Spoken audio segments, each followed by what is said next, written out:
How's everyone doing today? That's good. This is Cordeiro. I'm in Toronto, Canada. I'm at a park that's across the street from where I live. It's right near the old Don Jail. It used to be the prison yard, but it's no longer being used as a prison, the facility, so they turned the park, the old prison yard, into a nice public park in Toronto. They did a great job. Okay, so now in this installment of the business of acting with Al Capone Toronto, I want to talk about union versus non-union. Now, it's different for everyone. Everyone has the reasons why they join or why they hold off. Me, I've held off, and there's a number of reasons for that. Now, the first thing I should stress is that I have been cast to work on union projects, and have worked on ACTRA jobs before, but what I do is I buy a permit from ACTRA, which allows me to work on that project and then continue staying non-union afterwards.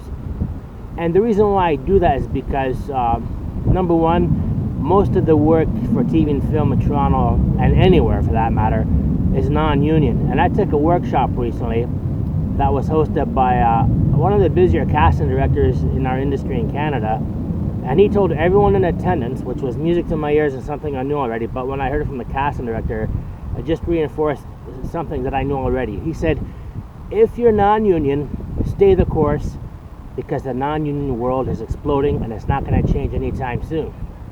So that was music to my ears. And I'd say it's something like 90-95% of the work is non-union, like for TV, film, independent film, commercials, music videos. The only disadvantage of being non-union I can see as far as work goes is if I wanted to pursue voiceover more, well, most of the good stuff for that is on the union side of things. But, like I said, it's different for everybody. I know some guys who are older, like in their 60s, their retirement age, and they want to join ACTRA because they have a good pension, good dental plan, benefits.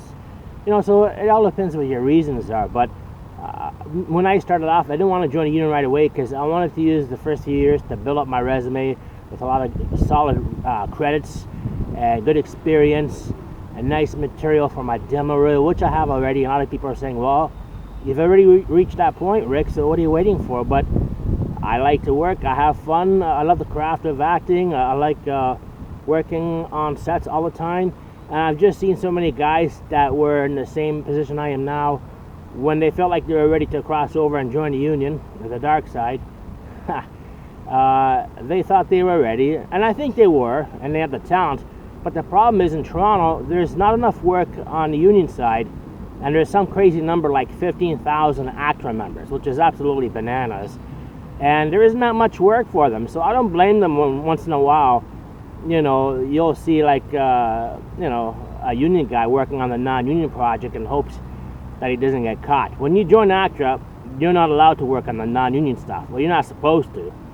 And or you can, if you get caught, you'll get in trouble by the union. They'll kick you out and blackball you. So union is strong. If you join it, they'll back you up. But if you get caught doing something you're not supposed to, like working on a non-union project, then as the saying goes, you live by the sword, you die by the sword too. So be careful about that. Once you join a union, if you think you're ready to join, all the best and break a leg, as they say. But I've just seen too many guys cross over, and when they thought they were ready for the union jobs, and I think they have the talent. But the other problem too is not only is there not enough union work in Toronto, but there's too much of a clique in Toronto with casting directors who like to cast the same people over and over again.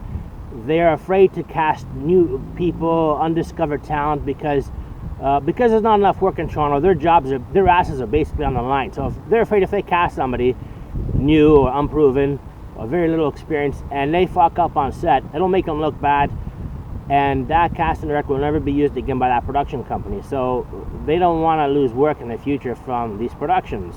So they play it safe. They play the safe game, and they'll cast the same people, that they're comfortable with, that, for all these made-for-TV movies in Canada that nobody gives two shits about. Well, that's just my personal opinion, but you know what I mean. So there's a bit of a clique in Toronto. Casting directors like to cast the same people and are afraid to cast new and undiscovered talent in Toronto because their ass is on the line. They're basically protecting their asses. And the other thing too, they need to be a little bit more open as far as more diverse their casting, because in Toronto It just seems like they're stuck in the 1950s as far as like Toronto 1950s goes. White Anglo-Saxon Canadians. Now, nothing wrong with white Anglo-Saxon Canadians. A lot of them are my friends, but when that's all the casting directors seem to like casting for all the big TV shows in Toronto, then that's a problem. And 2016, today in Toronto, present day, we're supposed to be the most ethnically diverse city on the planet. But the casting directors and their casting does not reflect it. They need a lot of catching up to do in that area, all right? So at the end of the day, it's your final decision to make. But me personally, I'm holding off for maybe a year or two. I like working all the time. I'm building a solid resume. And, and if I get cast on something that's union and they really want to use me, I'll pay for the permit to work on that project, which will then allow me to continue staying non-union. A lot of the union guys don't realize you can do that because it's something an actor doesn't like to advertise, or else no one would join the union because, let's face it, one of the big revenue streams is when the actor members pay the union dues every year.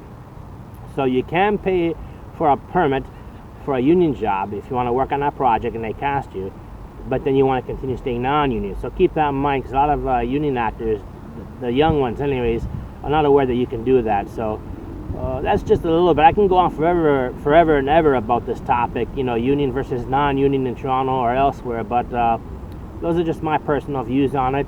And again, at the end of the day, it's your final choice to make. Have a good day. This is the Business of Acting with Al Capone of Toronto, the 4th installment, union versus non-union. Have a great day. Bye.